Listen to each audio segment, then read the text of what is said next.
తిరిగి BC news కి స్వాగతం. డిప్యూటీ సీఎం పవన్ కళ్యాణ్ నుంచి కాపుల్ని దూరం చేసేందుకు వైసీపీ కుట్రలు పన్నుతోందని డీసీఎంఎస్ చైర్మన్ చాగంటి చిన్న అన్నారు. పశ్చిమ గోదావరి జిల్లా నరసాపురం మండలం నవరసపురంలోని తన కార్యాలయంలో ఆయన మీడియాతో మాట్లాడారు. కాపులు పోరాడి సాధించుకున్న 5% రిజర్వేషన్లను రద్దు చేసినప్పుడు వైసీపీ కాపు నేతలు ఏమయ్యారంటూ ప్రశ్నించారు. నా హృదయపూర్వక నమస్కారం. ఎందుకు జగన్మోహన్ రెడ్డి గారికి చెప్తున్నానంటే, ఈరోజు జగన్మోహన్ రెడ్డి గారు పవన్ కళ్యాణ్ గారిని నేను అసెంబ్లీకి వెళ్ళలేను, సింగల్గా పోటీ చేయి అని రోజు అదే బాణీలో మాట్లాడేవాడు ఆయన. దానికోసమే యావత్ ప్రజానికానికి కూడా అర్థమైంది ఎవరేంటనేది. దాన్ని బట్టే యావత్ దేశంలోని 21 సీట్లకి 100% స్ట్రైక్ రేట్ ఈరోజు పవన్ కళ్యాణ్ గారిని అసెంబ్లీకి పంపించారు.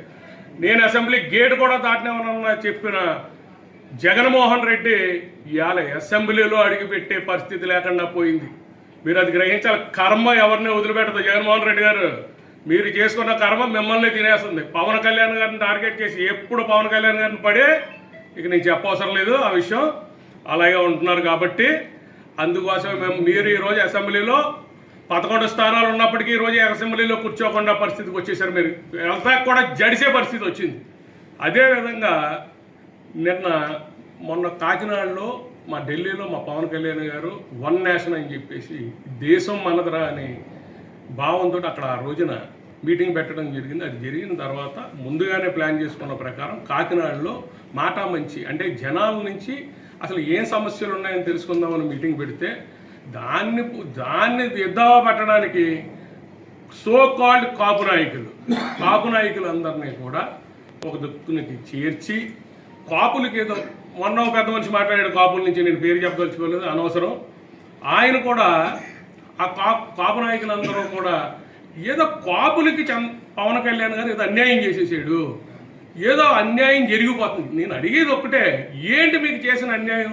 కాపులకి ఏ విధంగా పవన్ కళ్యాణ్ గారు అన్యాయం చేశాడు? మీకు ఏ పరువు తక్కువ చేసేసాడు? మీరందరూ కాపుల్ని ఏం చేస్తున్నారంటే, అంటే మొన్నటి వరకునేమో ముందేమో పవన్ కళ్యాణ్ గారు కాపు కులం అనేమో 2019లో ప్రచారం చేశారు. కాపులందరూ కష్టపడి అందరూ కలిసి ఆయన నగ్గిస్తే ఈరోజు ఏం చేస్తున్నారంటే కాపు కులాన్ని దూరం చేయాలనే భావనలో మీరు ప్రయత్నం చేస్తున్నారు. ఏంటంటే కాపులకు చేసిన ఏ అన్యాయం చేశారు కళ్యాణ్ గారు? ఆయన చేసిన అన్యాయం ఏంటి? మీరు దాన్ని ఎలా తీసుకెళ్తున్నారంటే, ఎక్కడో సాయికృష్ణ అనే వ్యక్తిని అతను 21 కేసులు అతని మీద క్రిమినల్ కేసులు ఉంటే అతను చనిపోయాడని అదేదో కళ్యాణ్ గారి మీద ప్రతిదీ కూడా కళ్యాణ్ గారి మీదే తీసుకొస్తున్నారు. నాకు తెలియగలుగుతున్నా పవన్ కళ్యాణ్ గారికి ఆ కుర్రాడికి సంబంధం ఏముంది అసలు? ఇది జనాలు అందరూ చూస్తున్నారు. మీరు ఏమనుకుంటున్నారంటే కాపుల్ని కళ్యాణ్ గారికి దూరం చేయాలనే భావనలో ఉన్నారు మీరు. అది చాలా తప్పు అని చెప్తున్నాను నేను. ఈరోజు మొన్న పేరు నాని గారు ఏదో మాట్లాడుతున్నాడు. నేను అడిగేది ఒకటే, ఎవడ మాట్లాడినా తల మీరు సరిగ్గా పనిచేసేలాగా మాట్లాడండి. ఏం మాట్లాడుతున్నారండి? పవన్ కళ్యాణ్ గారు ఏం చేశాడు అన్యాయం కాపులకి? నేను ప్రశ్నిస్తున్నా. ఆ రోజున కాపులకి జగన్మోహన్ రెడ్డి ఏం చేశాడు 2019లో? అప్పుడు ఆ రోజు ఏమన్నా తలకాయ తీసుకెళ్ళి ఎక్కడన్నా పెట్టుకున్నారా మీరు ఏం చేశారు ఆ రోజున? కాపులకి 5% రిజర్వేషన్ తీసేస్తే ఒక్కడ కాపుడు మాట్లాడాడా? కాపు వ్యక్తి వచ్చి మాట్లాడాడా? ఆ రోజున 2019లో కౌలు రైతులు ఆత్మహత్యలు చేసుకుని చచ్చిపోతే వాళ్ళకి ఇంటింటికి వెళ్ళి ₹1,00,000 ఇచ్చాడు పవన్ కళ్యాణ్ గారు. ఆ రోజున ఏమయ్యారు మీరంతా? కాపులు ఎదరకు రాపోయారా మీరు కూడా? మీ జగన్మోహన్ రెడ్డి ఇంట్లో కూర్చుని ఏం చేశాడు? పిలుమొక్కలు వేసాడా? జగన్మోహన్ రెడ్డి అనే వ్యక్తి 5 సంవత్సరాలు నిద్రావస్థలో ఉన్నాడు. మీరు అది గ్రహించండి. గ్రహించి ఏం జరుగుతుంది, పవన్ కళ్యాణ్ గారు ఏం చేస్తున్నాడు, 10 మందికి ఉపయోగపడుతున్నాడా లేదా అన్నది మీరు ఆలోచించండి. అంతే తప్ప మీరు విష ప్రచారాలు చేసి ఆ రోజున ఎమ్మెల్సీ అనంతబాబు డ్రైవర్ని చంపేసి శవాన్ని తీసుకెళ్లి ఇంటికాడ అప్పచెప్తే మీరందరూ ఏం చేశారా?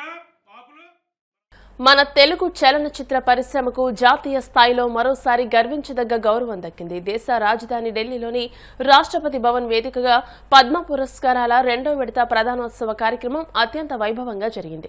వివిధ రంగాల్లో దేశానికి విశేష సేవలందించిన ప్రముఖులకు భారత రాష్ట్రపతి ద్రౌపది ముర్ము ఈ అత్యున్నత పౌర పురస్కారాలను అందజేశారు.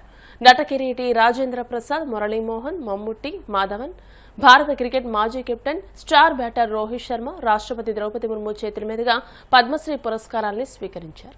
శ్రీ మాగంటి మురళీమోహన్, కళా, ఫిల్మ్ అభినయ్.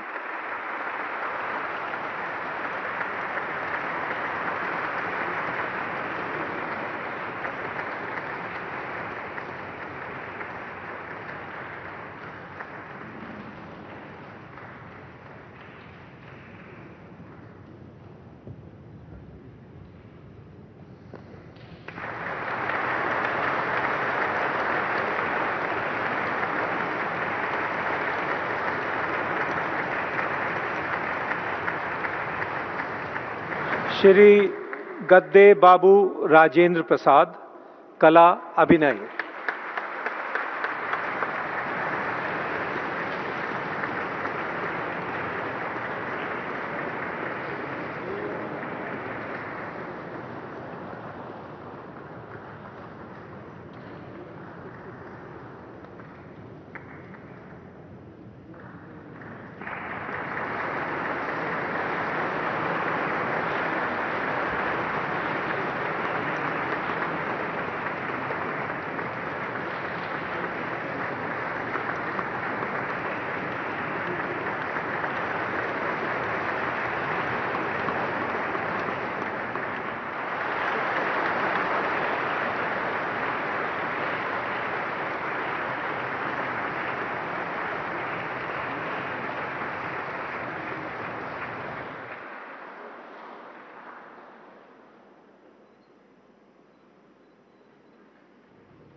श्री माधवन रंगनाथन, कला अभिनय।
వార్తలు ముగించే ముందు ముఖ్యాంశాలు మరోసారి. పలు కీలక నిర్ణయాలకు ఏపీ కేబినెట్ ఆమోద ముద్ర. మంత్రివర్గ సమావేశంలో తీసుకున్న నిర్ణయాలను మీడియాకు వివరించిన మంత్రి కొలుసు పార్థసారథి. సాయి కృష్ణ లాకప్ డెత్ కేసులో పోలీసులే కాపాడే కుట్రలో భాగంగా సర్వశక్తులు ఒడ్డుతున్నారు విమర్శలు గుప్పించిన మాజీ మంత్రి అంబటి.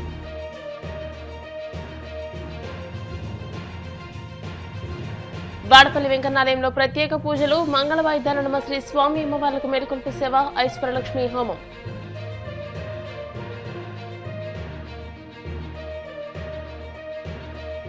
రాష్ట్రపతి భవన్ వేదికగా అట్టహాసంగా పద్మ పురస్కారాల ప్రదానం. ద్రౌపది ముర్ము చేతుల మీదుగా పురస్కారాలు అందుకున్న పలువురు ప్రముఖులు. ఈ వార్తలు ఇంతటితో సమాప్తం. మరిన్ని వార్తల కోసం BCN digital YouTube channel, Facebook page ని ఫాలో అవ్వండి. అప్డేటెడ్ వార్తల కోసం ప్లీజ్ సబ్స్క్రైబ్.